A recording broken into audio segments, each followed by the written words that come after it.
이방원은 워낙 드라마나 영화에서 많이 다뤄진 그런 인물입니다. 이방원의 아버지 누구? 태조 이성계. 태조 이성계. 우리가 지난 여행에서 만났던 인물이었죠. 조선을 건국한 태조 이성계. 자, 그렇다면 이방원의 어머니는 혹시 누구신지 아세요? 이방원의 어머니. 이방원의 어머니는 누굴지 가계도로 한번 확인해 보겠습니다. 봐야 돼요. 자, 지금 여기 이방원 보이죠? 네. 그 어머니. 한씨. 네. 한식. 예. 이방원의 어머니 한씨인데 이방원은요. 총 8명 남매, 8남매 중 몇 번째인가요? 다섯째. 네, 5째 아들입니다. 자, 그런데요. 이 이방원에게는요. 어머니가 또 있습니다. 자, 다른 가게도 한번 보시죠. 자, 이렇게 이방원의 두 번째 어머니 강씨입니다. 자, 강씨에겐 지금 몇 명의 아들 있죠? 2명. 두 명. 두 명의 아들과 한 명의 딸이 있습니다.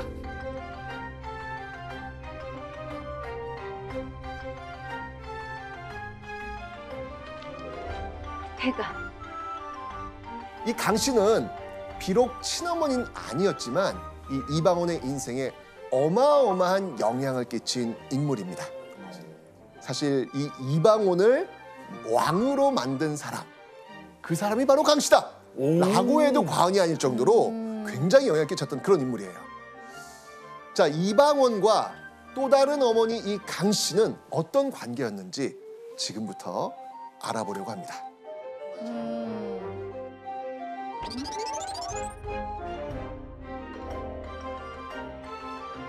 자, 여러분들 이방원의 집안이 어떤 집안이었습니까?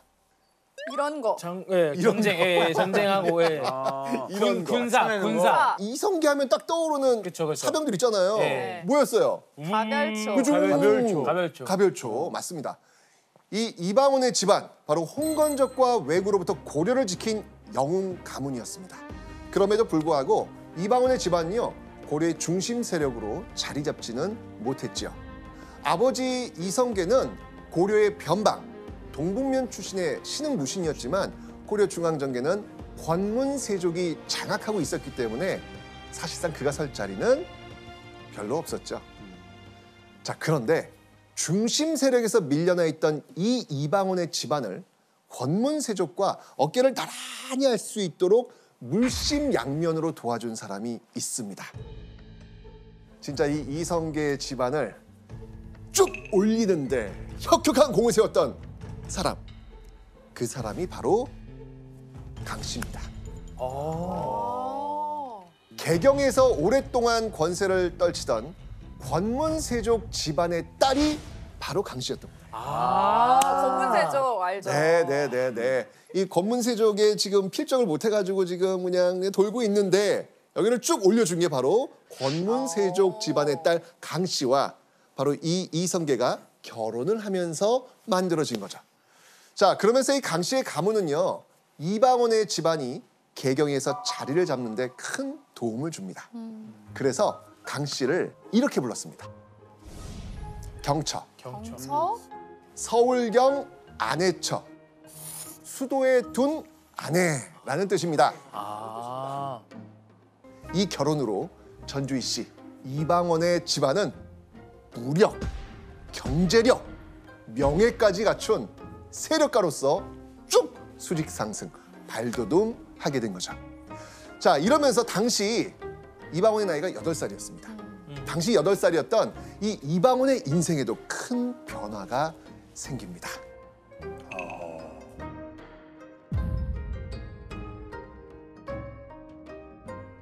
이 동북면에 살던 이방원이 유학을 가게 된 겁니다. 자, 어디로 갔을까요? 서울, 개경. 그렇죠. 맞습니다. 바로 수도인 개경. 당시 고려에서 최고 교육을 받으려면 개경으로 가야 했습니다. 그런데 이때 나이가 몇 살이다? 이방원이 나이가? 8살. 8살. 8살이니까 보살핌이 좀 필요할 거 아니에요. 네. 그죠? 공부를 위해서 친어머니의 곁을 떠난 이방원. 어디서 머물렀을까요? 아, 연결이 되네. 강씨 그렇죠, 엄마 그렇죠. 집. 맞습니다. 바로 아버지의 경처 강씨가 있는 집에 머뭅니다. 이방원은요 바로 이 강 씨의 보살핌 아래 개경 최고의 교육을 받을 수 있었던 겁니다. 맞네. 사실 교수님이 이성계가 이 이방원을 경처 강 씨에게 보냈던 이유가 있잖아요. 그렇지요. 이성계 입장에서 보면은 가문 내에 문신학자가 없다는 것을 늘 안타깝게 생각을 합니다. 그러니까 자식 중에 문반직을 얻어서 중앙 정계에 진출해서 가문의 든든한 버팀목이 되어주기를 기대하는데 그 자식 중 보니 그 중에 가장 총명한 친구가 이방원이고 8살 어린 나이지만 개경으로 보내서 공부를 시켰던 거지요. 자, 문제는 그럼 과연 이방원은 공부를 잘했냔 말이에요. 네, 잘했을 것 같은데. 그래요? 이방원에 대한 믿음이 있으신가 봐요. 왜냐면 되게 총명하다 그랬었어요. 이미 선생님께서. 아하. 저희 오늘 집중하고 있습니다. 네. 맞습니다. 자, 그 단서가 되는 기록이 있는데요. 우리 예원 씨가 한번 읽어주시죠. 강 씨가 매양 태종이 책 읽는 소리를 듣고 탄식해 말하기를 어찌해서 내게서 나지 않았는가라고 했다. 아, 내 자식이면 좋겠다 할 정도로. 내가 났어야 되는데 이거예요. 와. 그만큼 강 씨가 이방원을 이렇게 사랑하니까 이방원은 어떻게 했습니까? 고맙죠. 그 어린 나이에 그 강 씨 어머니의 어떤 사랑을 막 듬뿍 받고 있으니까 감사하네요. 이방원 또한 효성을 다했다라는 그런 기록이 남아있을 정도입니다.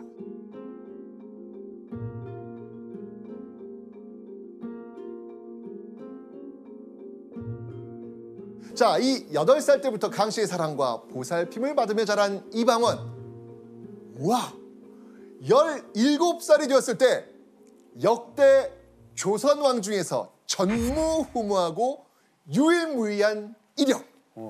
여기서 문제가 나가야 될 타이밍 아니겠습니까? 아, 예. 이방원이 17살에 이른 일은 무엇이었을까요?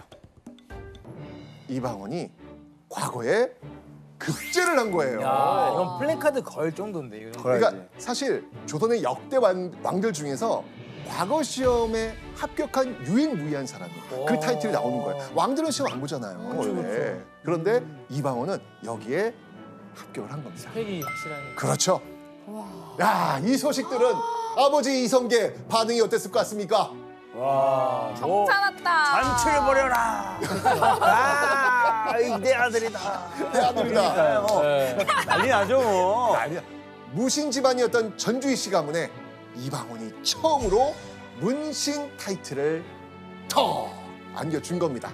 당시 이성계가 얼마나 기뻐했는지 이 기록이 남아 있습니다. 오. 자, 이성계의 기쁨 보시죠. 제학에 임명되니 태조가 매우 기뻐하여 사람을 시켜 관교 읽기를 2-3번에 이르렀다. 아, 느낌 오시죠, 이제? 이해된다. 그러니까 예를 들면 아버지 입장에서 우리 아들이 뭐 반장이 된 거야. 예, 반장이 됐을 때 그거를 가지고 계속 야, 너가 한번 읽어봐라. 뭐 이런 거. 그럼 너가 한번 읽어봐라. 야야야, 또 좀 더 분위기 좋게 한번 더 읽어봐라. 그렇죠, 그렇죠. 예, 지금 보이는 거예요, 이게 지금. 너무 신난 거예요. 너무 신난 거예요. 이게 아빠 마음 아시겠죠? 예. 이성계는요, 얼마나 기뻤는지 사람을 시켜서 그 임명장을 2-3번 계속 읽게 했다는 그런 이야기입니다. 급기야 이방원에게 아주 의미심장한 말까지 합니다. 내 뜻을 이룰 사람은 반드시 너일 것이다. 어머나 어머나 어머나. 아유. 뭔가 나는 너를 의지한다 뭐 이런 것도 들어있는 거. 그렇죠. 그러니까 분명히 아까 5째로 했잖아요. 네. 그 위쪽에 형들 있잖아요. 네. 형들을 다 제치고 5번째 아들 이방원에게 이렇게 말할 정도로 이방원에게 큰 기대와 믿음 그리고 애정을 보였던 겁니다. 이방원의 앞날은 그야말로 탄탄대로가 펼쳐져 있는 겁니다. 그죠? 네. 그런데 이 꽃길만 걸을 줄 알았던 이방원에게 생각지도 못한 위기가 닥쳐옵니다. 바로 왕의 명령을 받고 요동정벌을 떠난 아버지가 군사를 돌려서 돌아온다는 겁니다. 조나단, 이 사건이 뭘까요? 위아더 해군. 그렇죠. 바로 위화도 회군.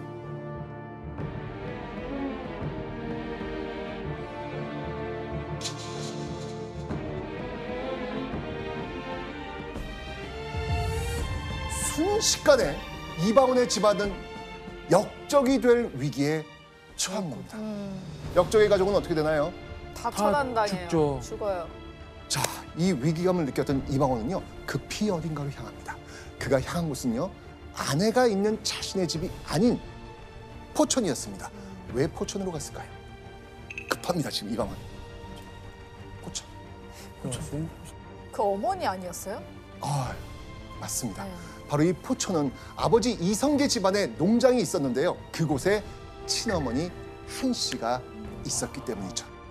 서둘러 친어머니를 모시고 이방원은 또 다른 집으로 갑니다. 어디일까요? 그 경청. 강씨. 강씨 그렇죠. 어머니. 맞습니다. 바로 자신을 친자식처럼 보살펴줬던 또 다른 어머니 강씨의 집이었습니다. 정락 이방원을 찾아라. 그자가 역적 이성계의 아들이다. 예. 비키시오.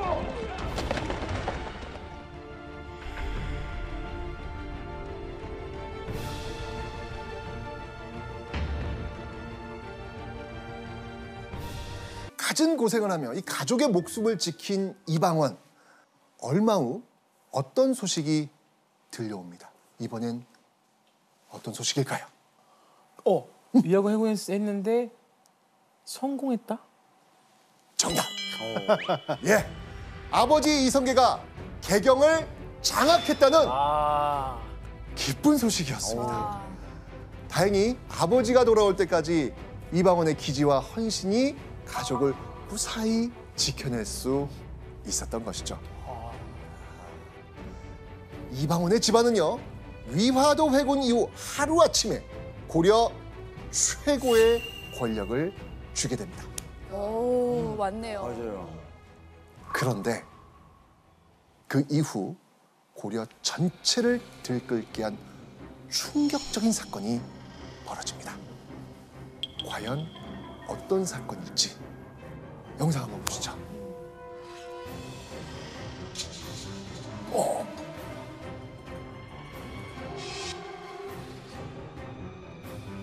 눈빛들 교환.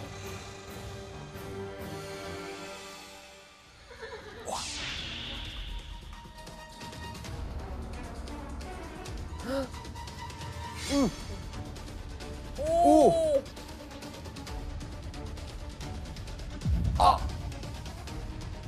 오, 당했어, 당했어.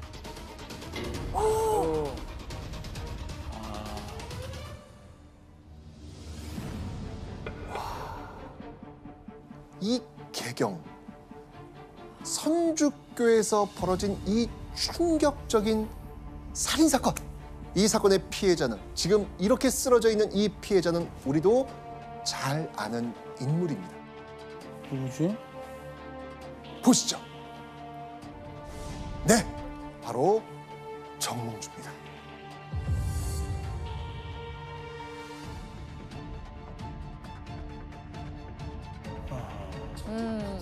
이 정몽주를 죽인 사람, 아까 눈짓으로 신호를 맨 처음에 보냈던 그 사람 누구입니까? 이방원 아닙니까? 맞습니다. 이방원. 이방원은요, 정몽주를 스스로 스승으로 모시기까지 했는데 응. 도대체 무슨 일이 벌어진 걸까요? 무슨 일이야 이거? 왜 이런 충격적인 일을 저지르는 아니 것일까요? 뭐야? 왜 이런 충격적인 일을 저질렀을까요? 왜냐면요, 이 정몽주가 아버지 이성계는 물론이고 이방원이 목숨을 걸고 지킨 가족들의 목숨까지 위협했기 때문입니다. 아, 정몽주가. 네. 자, 그렇다면 정몽주는 대체 왜 이방원의 가족들의 목숨을 노린 것일까요? 당시 고려는요, 이성계파와 정몽주파로 갈라져 있었습니다. 이성계는 새로운 나라를 세우길 원했지만 정몽주는 기존의 고려, 이 고려를 유지하면서 개혁을 펼쳐나가면 된다. 이러면서 갈라져 있었던 거예요.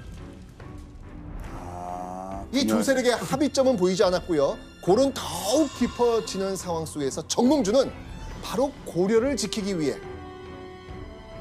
이성계와 그 측근 세력을 제거할 기회를 호시탐탐 노리고 있었던 것이죠. 그러고 있었구나. 그런데 이때 정몽주에게 절호의 기회가 찾아옵니다. 이성계가 말을 타다가 낙마 사고로 크게 다쳐서 개경에서 멀리 떨어진 고향 동북면에서 몸져 눕게 된 거죠. 정몽주는 이때 어떻게 했을까요? 아, 기회다. 때다. 그렇죠. 재빨리 이성계의 측근들을 다 귀양 보내버립니다.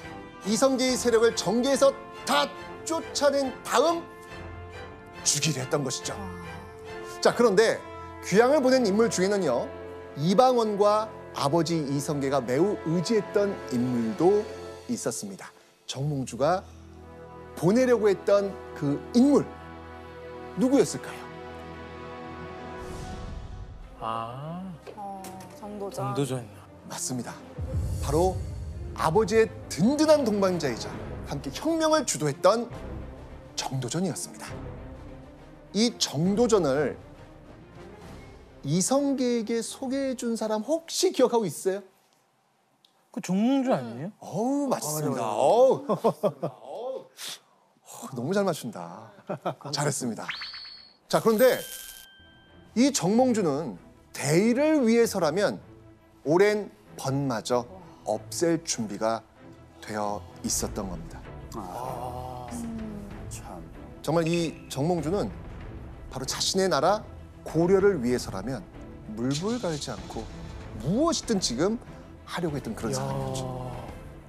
이방원은요, 긴 고심 끝에 정몽주를 죽인 겁니다. 심지어는요, 그 정몽주의 머리를 잘라 저작거리에 걸어놓기까지 합니다. 아버지와 가족의 목숨을 노리던 정몽주를 제거한 이방원.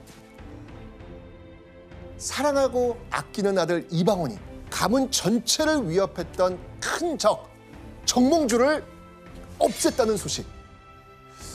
자, 그 소식을 들은 아버지 이성계의 반응은 어땠을까요? 진짜 그냥 감탄했을 것 같아요. 그래요? 자, 화면을 한번 보겠습니다. 내가 사약을 마시고 죽고 싶은 심정이다. 우와, 왜요? 왜 그렇게 얘기했지? 이성계는요, 이방원에게 내 이놈! 어찌 이런 불효를 저지르냐? 불같이 화를 냅니다. 와, 왜냐면요, 정몽주는요, 정치 경험도 풍부하고 백성들의 존경을 한 몸에 받고 있었던 고려의 대학자입니다. 이성계는 어떻게든 이 정몽주를 끝까지 설득해서 새로운 나라를 함께 이끌어가고 싶었던 거예요. 그래요. 그런데 이성계는 이방원이 자신의 뜻을 저버리고 자신의 원대한 계획을 다 어떻게 만들었다? 엎었다. 물거품으로 만들었다. 자, 아버지의 분노가 하늘을 찌르고 있는 상황. 여러분이 이방원이라면 기분이 어떠셨겠습니까? 그러니까 답답했을 것 같아 이방원. 그러니까 칭찬하고 와 장하다. 우리 가족도 살리고 아하. 너 덕에 이렇게 됐어 했는데 이렇게 하는 거 뭐 어떻게 했어야 되는 거예요? 다 죽게 생겼는데. 억울해 할 거야. 아버지. 그래, 이렇게 하지 한번 않았어. 가봐요. 끝까지 가봐요. 아버지. 이성계가 또 무서우니까 그냥 여기까지 했을 것 같아. 아버지. 거기까지. 문자만 보고. 그 뒤 제가 이어가겠습니다. 예. 이방원은 아버지에게 이렇게 말합니다. 정몽주가 우리 집을 모함하려고 하는데 앉아서 망하기를 기다리시겠습니까? 정몽주를 죽인 것은 곧 효도입니다. 이방원이 아버지에게 대든 거예요. 그럴 때 보통 아버지들은 더 분노합니다. 이성계 역시 그러지 않았을까요? 아들 이방원을 향한 이성계의 분노가 절정에 달했던 그때 용기 있게 이성계 앞에 나선 인물이 있었습니다. 과연 이 사람은 누구일까요? 예원 씨가 한번 이 사람을 확인해 주시죠. 강비가 노기를 띠고 구하기를 공은 항상 대장군으로서 자처하였는데 어찌 놀라고 두려워함이 이 같은 지경에 이릅니까? 분노한 이성계 앞에서 아들 이방원 편을 든 인물 바로 강엄마. 강엄마. 네, 맞습니다. 어릴 때부터 저건 금지 오겹으로 이 이방원을 키워낸 바로 어머니 강 씨였습니다.